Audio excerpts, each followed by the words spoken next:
Notre nation ne sera plus un Congo de la division, de la haine ou du tribalisme. OVD à l'EKK à chaque instant pour vérifier comment est-ce que nous allons les salir.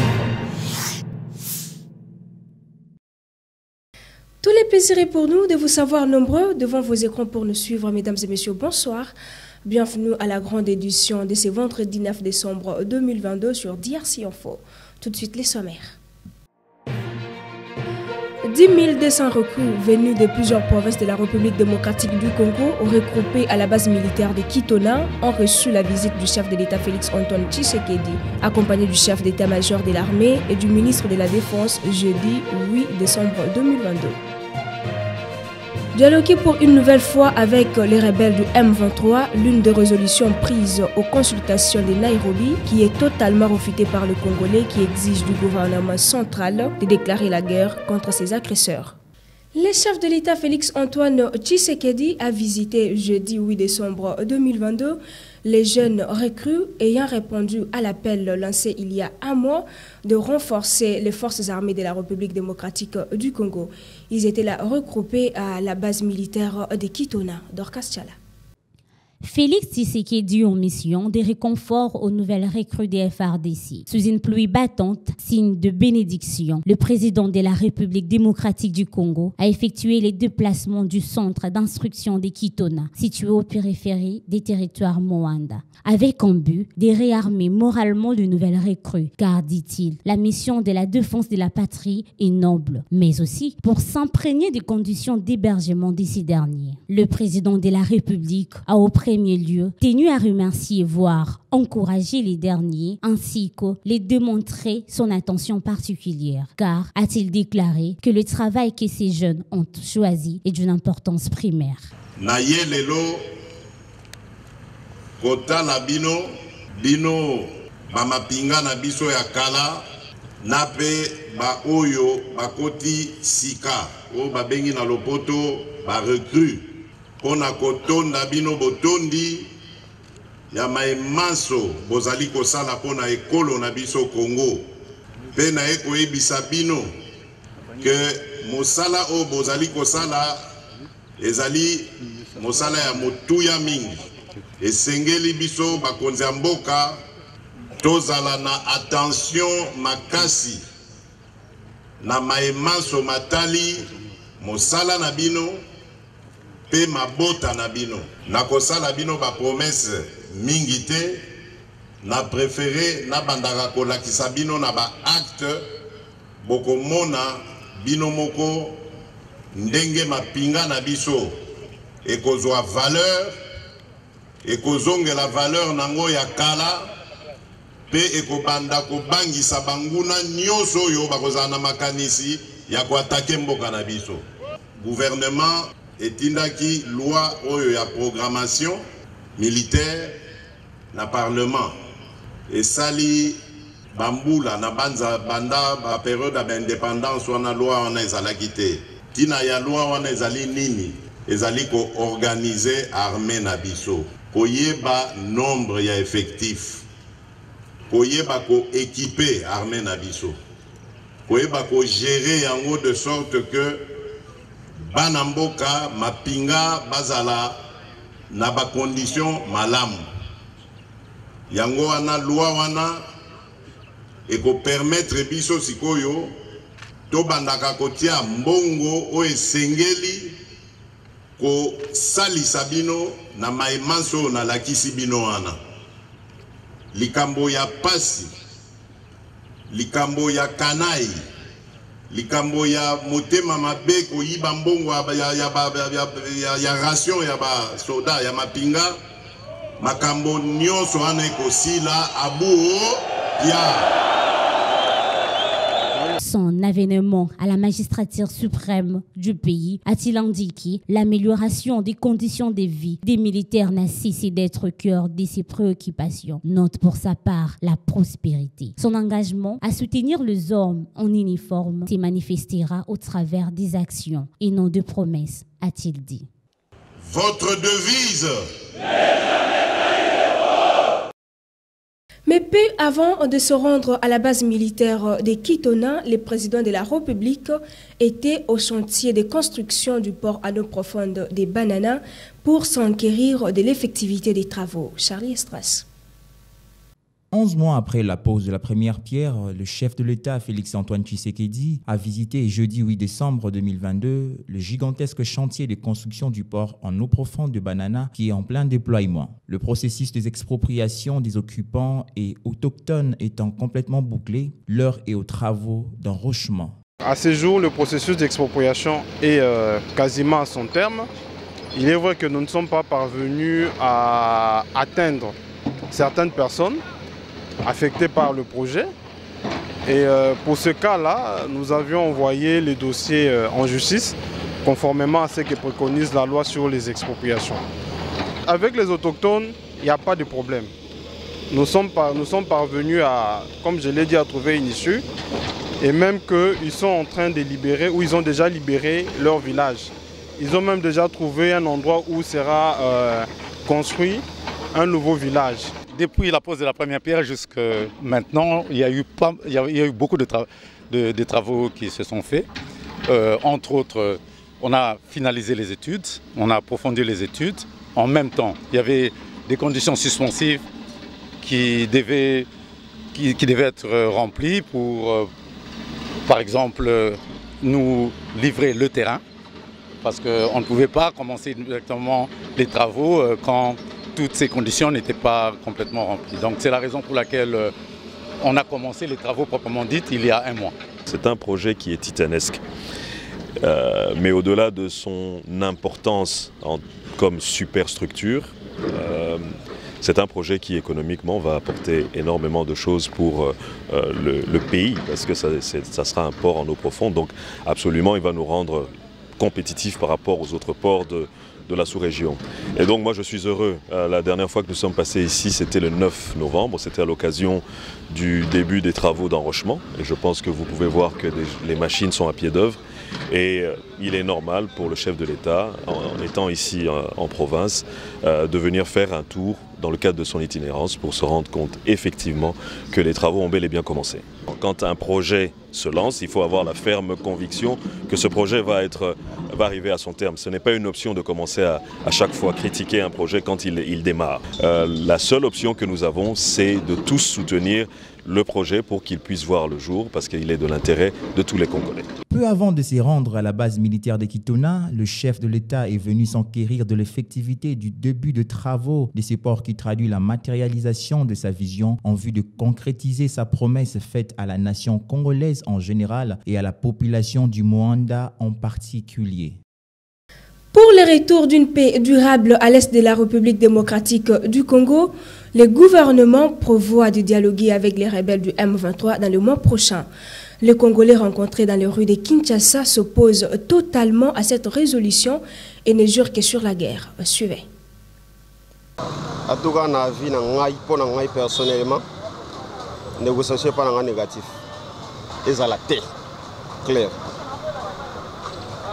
Tout ça li ba négociation plusieurs fois dans M23, soi-disant M23, mais na mutu la biso ba Congo to yebi que c'est Rwanda. To vanda na Rwanda plusieurs fois to solo là. Mais diplomatie simbite. Mais tant au gouvernement congolais tindi que ba jeune ba ça derrière officiellement pas comme ba militaire, c'est-à-dire toi une nation qui to revendiquer vraiment arme par rapport à la diplomatie.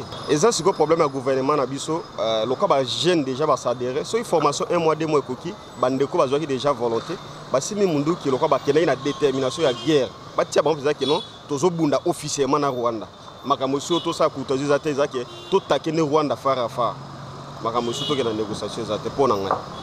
En fait il est normal que le gouvernement aujourd'hui s'emploie pour le retour de la paix dans la partie est de la RDC. Mais c'est que moi, je peux dire comme Congolais, la paix ne doit pas être négociée. On ne négocie pas la paix, mais la paix s'impose. On ne peut pas aller coopérer avec les gens qui ont tué nos propres compatriotes dans l'Est pour pouvoir avoir une quelconque solution. En tout cas, moi en tant que compatriote, je ne suis pas d'accord, je ne suis pas prenant du fait que le gouvernement puisse parler avec les rebelles qui ont tué, qui ont massacré qui ont mis la partie Est dans un état d'ingouvernabilité. Donc on ne peut pas aujourd'hui aller coopérer avec qui, dialoguer avec qui. Pour quelle fin? Kabila, à l'époque, le président, a fait ce genre de dialogue, tout consort là, mais ça nous a amené nulle part. C'est pourquoi aujourd'hui, l'unique solution pour trouver la paix dans l'Est, c'est pouvoir faire la guerre. La question qui concerne notre pays, en tout cas, il n'est pas important quand on veut parler de la situation de l'Est, d'amener toujours les gens à Nairobi, à Zambie et consorts, ce n'est pas important. Aujourd'hui, nous avons perdu des hommes capables dans ces pays. Quand on parle de Simo Kimbangu, quand on parle de Mairie Patrice Lumumba, ce sont nos ancêtres. Ils ont combattu pour libérer ces pays. Donc, s'il y a question de parler de la situation du pays, on peut rassembler les gens, nos leaders politiques, les amener soit négociation M23 à Nairobi. Ce n'est pas important. Moi, je ne trouve pas que c'est important d'aller seulement à Nairobi pour trouver des solutions. Non. Pourquoi pas aller au Bas-Congo, pourquoi pas à Bandundu, pourquoi pas à l'espace du Grand Équateur. Donc c'est là où reposent les âmes de nos ancêtres. Ils peuvent être inspirés de leur combat politique. Toujours à Kinshasa, capitale RD congolaise, 1800 munitions ont été trouvées près de la station Rani et remis aux policiers du quartier MNKO dans la commune de Maluku. La suite avec Dorcas Tchala. Nous sommes dans la commune de Maluku, dans les quartiers ruraux de Menkao, où ont été trouvés plus de 1800 munitions et un mortier 69 par les policiers près de la station Randi dans la concession de la banque. Ces munitions ont été laissées à la portée de qui pouvaient s'en emparer. Un grand danger pour la population habitant ces quartiers, voire cette commune, mais également une défaillance de la part des administrés, signalant que cet événement s'est produit dans une période où la partie est de la République démocratique du Congo continue d'être menacée par le rebelle du mouvement du 23 mars, communément appelé M23. Agacé par les révélations contenues dans son rapport sur la communière, Jules Alinkete, inspecteur général des finances, éclaire l'opinion publique quant à ça. Esengel Nabino Boyebake, Biso, inspection générale des finances, Soki Topesi Bino, rapport to publié ango, Bondi Mango, parce que Biso Zabato Bosolo. Makambozo Yokaya communière, ezali un groupe de délinquants financiers incorrigibles, pendant que le chef de l'État a s'aligner na vision en bonne gouvernance pour nous sa chance na Congo et que de l'avant pour nous sa chance na ba Congolais, na ba Congolaises ba vivre lobby na ba conditions malamu. Ces groupes de délinquants financiers incorrigibles bazo fungola misu tango président Zako Loba mais bazo monate ba telemisi mato ilokola batu bazo yoka mais bazo yoka te kata mitema na bango bazaka na ba projet na bango ya kosala ba coup contre les finances publiques. Donc likamba communier ezali batu wana ba incorrigible délinquants financiers basali likita boyebi gisement ya lithium, le gisement ya lithium ezali na Manono, ezali gisement moko yango basalela yango ba batterie électrique, ezali vraiment gisement d'avenir. Basangani kuna bazui bateki ba actif ya l'état congolais na kati ya communière, ba actif wana ezalaki ya 154 millions, ces délinquants incorrigibles bateki yango na 33 millions 400. Bango bazoloba ba éviter que justice et si et kangi ba responsable la communière bango bazali banda bazotia makele alors que bango nde bazaba auteur intellectuel et principal ya ba acte wana o batu mususu bazo futa masumu bazana kati ya prison. Il faut pas kolanda bango sebo moni bango bazotia makele muku ekangami bango na kingo et ba comme kotia makele pour rien. Bolanda Bangote, ce sont des véritables bandits financiers incorrigibles, mais Biso Tolemba Bangote continuera à les traquer jusqu'à ce que Bangonde bakotika bako libérer la gestion publique na Congo. Totika Bangote, c'est ça notre travail. Le président de la République nous a donné cette mission. Et il continue jusqu'aujourd'hui à nous demander de mener cette mission avec fermeté dans l'intérêt du Congo. Toti Kambangote, to continuer ko tindi kabango do contre Miramakwanza. ti bako abandonné. À 2 semaines des festivités de fin d'année, l'ambiance n'est pas du tout au top au grand marché de Kinshasa. Les vendeurs se plaignent de la non-circulation de la monnaie sur les marchés et rassurent qu'il n'y a aucune rupture des stocks ni hausse des prix. Ils sont au micro de Wanti Pelinda.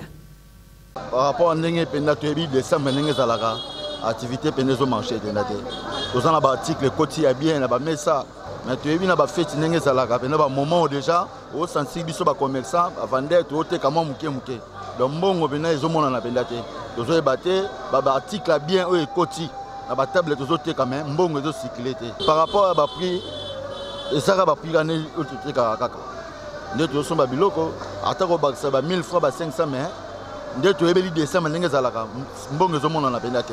Donc biloko evandi biso na ba mesa soto continent na mesa ta biloko evandi donc ba client bazotuna kaka bazokende donc ba stock evandi ezoteka matin circulation mbongo penze ezate. Mesdames et messieurs, nous sommes arrivés à la fin de ce journal, mais avant de l'éclore, prenons les rappels des titres. 10 200 recrues venus de plusieurs provinces de la République démocratique du Congo, regroupés à la base militaire de Kitona, ont reçu la visite du chef de l'État Félix-Antoine Tshisekedi, accompagné du chef d'état-major de l'armée et du ministre de la Défense jeudi 8 décembre 2022. Dialoguer pour une nouvelle fois avec les rebelles du M23, l'une des résolutions prises aux consultations de Nairobi, qui est totalement refutée par le Congolais qui exige du gouvernement central de déclarer la guerre contre ses agresseurs. C'est par ici que se boucle complètement cette édition du journal télévisé. Merci à vous de nous avoir suivis et n'oubliez pas de vous abonner sur notre chaîne DRC Info pour ne rien rater. Au revoir.